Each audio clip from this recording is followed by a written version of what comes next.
अस्सलाम वालेकुम व्यूअर्स। तो welcome back to another episode आज की। और यार इसमें जो आपको एक बेहतरीन किस्म का मेथड बताने वाला हूँ जिससे आप अपनी फीड कॉस्ट 4 गुना तक कम कर सकते हैं। ये मेथड आपको बहुत पहले सोचा था मैं बताऊँगा, लेकिन बट बता नहीं पाया, भूल गया, फिर सोचा फिर भूल गया। और कल मैं अपने ये मेथड मैंने खुद जो ट्राई किया था वो अपने फार्म पे ट्राई किया था बेसिकली।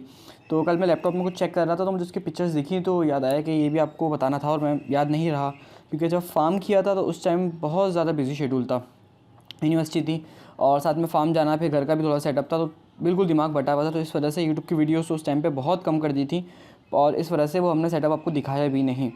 तो अब बताता हूँ कि वो क्या चीज़ थी और किस तरीके से आप पैसे कमा सकते हो इससे, और कितने आप पैसे इससे बचा सकते हो। तो बेसिकली यार मैं बात कर रहा हूँ आज की वीडियो में हाइड्रोपोनिक की, ठीक है। और हाइड्रोपोनिक आपको शायद नहीं पता तो आपको समझा देता हूँ कि हाइड्रोपोनिक होता क्या है। सिंपली गंदम को आपने उगाना है।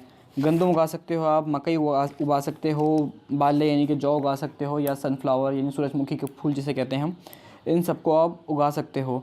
और इससे जो आप प्रॉफिट ले सकते हो वो बहुत ज़्यादा है। और उगाने के लिए आप सोच रहे हो कि बहुत ज़्यादा ज़मीन चाहिए, तो नहीं, आपको ज़मीन बिल्कुल भी नहीं चाहिए।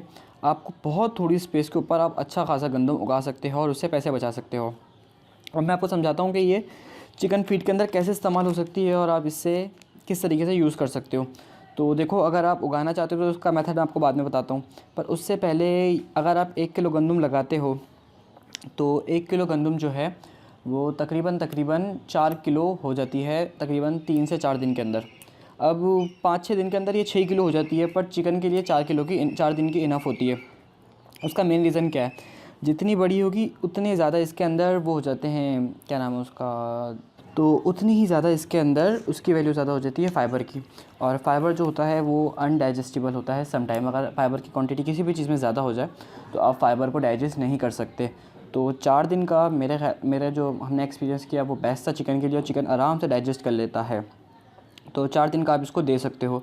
अब चेक करते हैं कि गंदम की कीमत क्या है। गंदम 1600 रुपये किलो, 1600 रुपये मन थी सॉरी, तो तकरीबन 440 रुपये किलो आपको गंदम पड़ती है। जबकि फीड जो पड़ रही है वो आजकल पड़ रही है 60 से 65 रुपये किलो। अब 40 रुपये किलो गंदम आपने ली और वो 4 किलो हो गई, तो बेसिकली इस हिसाब से 40 रुपये में आपको 4 किलो फीड मिल गई, और यानी 10 रुपये फ़ी किलो पड़ा। तो कहाँ 60 रुपये और कहाँ 10 रुपये आपको बचत हो जाएगी फ़ीड की इसके अंदर। यानी कि जो चिकन की भूख भरनी होगी ना पेट, उससे 60 रुपये की फ़ीड से, तो वही काम आपका 10 रुपये का हाइड्रोपोनिक कर देगा। और आप हिसाब लगा सकते हो आप कितने हद तक कॉस्ट रिड्यूस कर सकते हो।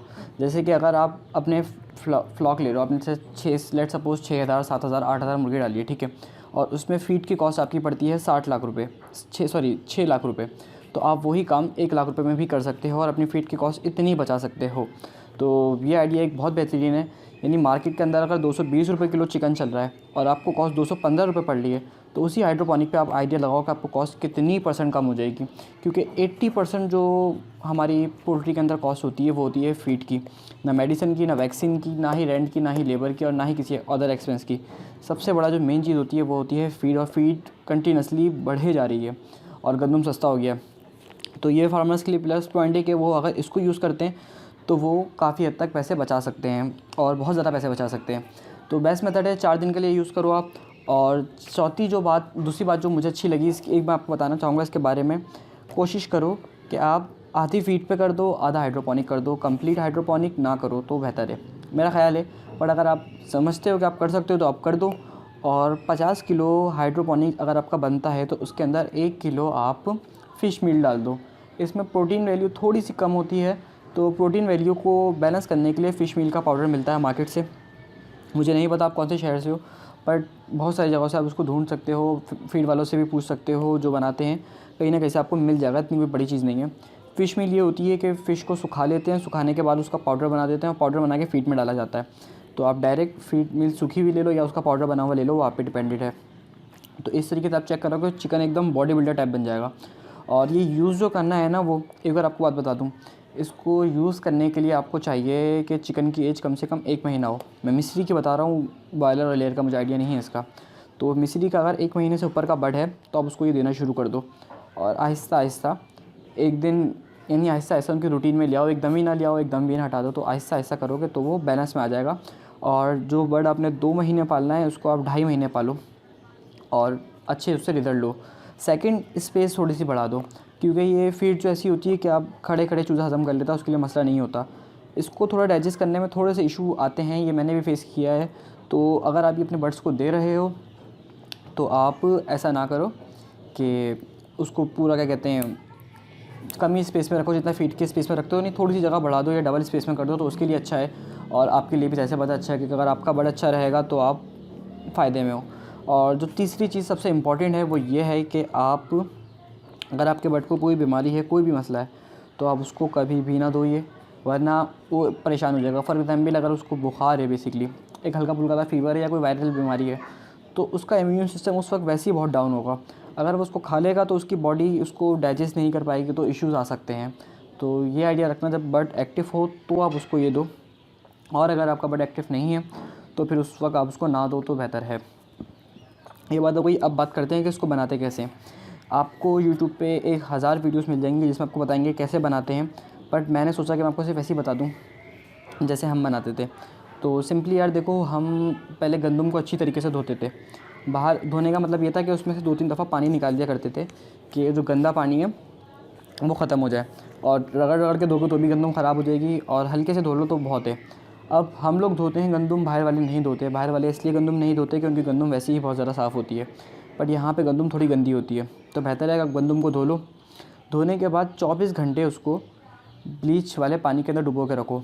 ब्लीच इतना है कि तकरीबन अगर एक बाल्टी है बेसिकली, तो उसके अंदर आपने 20 से 25 ml ब्लीच डालना है, बस इससे ज़्यादा नहीं डालना। और उसको अच्छी तरीके से मिक्स करने के बाद उस पानी में आप गंदम डाल दो और गंदम को भीगने दो। तो इसको तकरीबन आप 24 घंटे भीगने दो पानी के अंदर। जब 24 घंटे पूरे हो जाएं तो उसके बाद आप इस गंदम को निकाल के अच्छी तरीके से इसको खुश्क कर लो। और जब ये खुश्क हो जाए तो उसके फ़ौरन बाद इन्हीं किसी छन्नी वन्नी में इसको आप बेसिकली डाल दो कि इसका सारा पानी निकल जाए 12 घंटे के अंदर अंदर। और उस छन्नी के ऊपर आप काला कपड़ा या किसी भी किस्म की कोई भी चीज़ डाल सकते हो जो काले रंग की हो। बेसिकली काला रंग इसलिए मैंने कपड़ा आपको मैं कह रहा हूँ कि जो जड़ें होती हैं वो जड़ें अंधेरे के अंदर ही होती हैं। जब नेचुरली वो ग्रो होती हैं तो वो जड़ें अंधेरे के अंदर ही खुलती हैं। तो आप 12 घंटे बाद ही देखोगे कि उसकी जड़ें फूट गई हैं। तो काले कपड़े से ये होगा कि अच्छी खासी आपकी जर्मिनेशन उस पर हो जाएगी। अब इसके बाद आपने इसको लगाना है ट्रेस के ऊपर। ट्रेस के ऊपर आप चाहो तो प्रॉपर ट्रेस के रैक्स बना दो जैसे आपको वीडियो में दिखा रहा हूँ, या फिर आप ऐसा करो जैसे कि हमने एक मेथड यूज़ किया था वो ये, और ये हमारे अपने फार्म के पिक्चर्स हैं कुछ जो मुझे कल परसों दिखी। तो इस तरीके से आप उनको इसमें भी लगा सकते हो, या आप पर डिपेंडेड है, आप रैक बनवा के लगा लो चाहो तो, या फिर इतनी लंबी लंबी शीट्स लगा लो। मैंने रैक इसलिए नहीं बनवाए थे कि उस काफ़ी ख़र्चा था बेसिकली थोड़ा बहुत, और बहुत सारी ट्रेस बन रही थी, क्योंकि हम लोग एक टाइम के अंदर 200 किलो उतार लेते हैं, यानी पर डे 200 किलो उतर रहा था हमारा गंदम। 50 किलो लगाते थे और तकरीबन 150-200 किलो उतार के हम बर्ड्स को खिलाते थे। तो इस वजह से हम क्या कहते हैं ट्रेस में लगा रहे थे, और 24-25 किलो 21 किलो सॉरी एक ट्रे में लगता था। और अब हिसाब लगा लें कि आप कितनी ट्रेस उतरती होंगी। तो इस हिसाब से हमें बड़ी ट्रेस चाहिए थी। 1 किलो वाली छोटी ट्रेस भी मिलती हैं, 1 किलो 1.5 किलो जिसमें लगता है उसमें भी लगा सकते हो। 100 रुपये की एक ट्रे है, और हमें ये ट्रे जो बड़ी वाली ट्रे थी ये हमें पड़ी थी 2600-2700 रुपये की। तो अच्छी ट्रे थी, रैक भी बनाने की ज़रूरत नहीं पड़ी, लंबी लंबी बिछा दी और इसमें पानी फेंकना भी आसान था। अब आप इसके बाद आपने क्या करना है, इसको 24 आवर LED लाइट देनी है। 100 वाट वाले बल्ब नहीं, जो नॉर्मल लाइट होती है वाली लाइट आप इसको दे दें। और इसके साथ आप हवा को ज़रा वहाँ पर क्लोज़ कर दें कि मिट्टी अंदर बिल्कुल भी ना आए, बिल्कुल कंट्रोल एटमॉस्फेयर में हो। और मौसम ठंडा होगा तो आराम से ग्रो हो जाती है। नहीं अभी सर्दी है तो हमने भी सर्दियों में किया था तो आराम से ग्रो हो रहा था। और इसके ऊपर 4 दिन तक 4-4 घंटे बाद आप इस पर पानी डालते रहो, यानी रेगुलर आपने 4 घंटे इसके ऊपर पानी डालना है, इसका पानी का स्प्रे करना है। और जो भी चीज़ आपने रखी है उसमें आराम से पानी मॉइस्ट निकल जाना चाहिए। तो बेसिकली इसकी साइंस बिल्कुल ऐसी है कि आपने इसको गीला करना है और सुखाना है, गीला करना है और सुखाना है। मिट्टी से बचाना है, गंदगी से बचाना है, वरना ये सड़ जाएगा। तो तकरीबन 3 से 4 दिन के अंदर इसकी इतनी बेहतरीन ग्रोथ आ जाती है कि आप अपने बर्ड्स को इसको खिला सकते हो। इसके अलावा इसके अंदर आप बाले थोड़ा सा मिक्स कर सकते हो, बाले डाइजेशन के लिए अच्छा होता है। 50 किलो गंदम के अंदर 7-8-10 किलो डाल दो। सनफ्लावर भी डाल सकते हो 4-5 किलो, वो भी अच्छा ही होता है। तो ये दोनों चीज़ें, मकई का ना डालना, मकई डाइजेस्ट नहीं कर पाता बट को पसंद भी नहीं आता। बट इसके मुकाबले गंदम का वो बहुत शौक़ से खाता है और आराम से खा लेता है, कोई मसला भी नहीं होता उसके लिए। तो वीडियो यार लंबी हो गई होगी, बहुत ज़्यादा लंबी हो गई होगी, तो वीडियो को स्टॉप करते हैं। और मज़ीद इसके बारे में इन्फॉर्मेशन मैं आपको अगली वीडियो के अंदर ज़रूर दूंगा। अगर आपको चाहिए तो कमेंट करके बताओ, और मिलते हैं अपने नेक्स्ट एपिसोड में। तब तक के लिए अस्सलाम वालेकुम।